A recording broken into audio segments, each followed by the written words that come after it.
calendar year. So its impact on India and what the view ahead of RBI to cut rates in this calendar year. So, as you know, Fed has actually reduced the number of possible rate cuts from 4 to 2.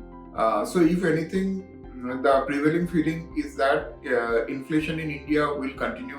In US will be higher than expected, and also the labor market tightening will continue, and the tariff policies of Trump can have some inflationary impact. So, all these things combined together has led to this change. My sense is that this is the inflation risk is being broadly overestimated the way we underestimated in 2022. I think if you look at the Trump policies, while there can be some significant tariff hike, also Trump is talking about reduction of fiscal deficit. So if that happens, that will be disinflationary. Coupled with that, if you look at, because of the slowdown of China and very low inflation rate in China, China can actually export a huge amount of disinflation. So from our perspective, we are not so much concerned about continued high inflation. If anything, I think deflation is a bigger risk in 25 going to 26 than high inflation. So therefore, our sense is that Fed perhaps will end up cutting more than the 2 rate cuts it has talked about. So far as RBI is concerned, it's very important to understand that RBI did not hike the rate as much as Fed did.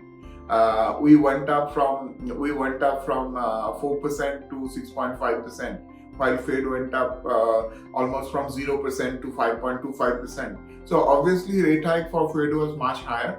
The inflation scare in US was much higher than in India. So therefore, during the cut also, we would expect RBI to cut rates far more slower and far less than Fed. And technically speaking, that is something which should support rupee. And so I think so far as the bond market is concerned, it has largely factored in rate cuts in India. The bond yields are down 75 bips from the peak. Can it go down another 25 bips, 30 bips from this level? It can. Can it go down another 1 percentage point from here? Very unlikely. Falling bond yields obviously is good for the equity market. As such, equity market is down 10% from the peak.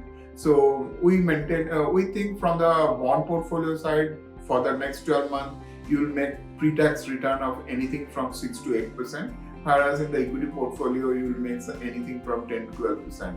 RBI's rate cut should start soon enough, maybe in this quarter itself. But if not, in the next quarter, definitely RBI will go for a rate cut. How much RBI will cut rate? I think it's very, very unlikely that RBI will cut rate more than 100 bips, because with 100 bips rate cut, the rate will be at 5.5. And even if we look at India's average inflation 4.5, RBI would like to maintain 100 bips positive policy rate. So I don't think there is a possibility of more than 100 bips rate cut cumulatively for RBI. And it will depend the timing of that, whether it will happen whole of it in 25 or it will go into 26. Very difficult to say.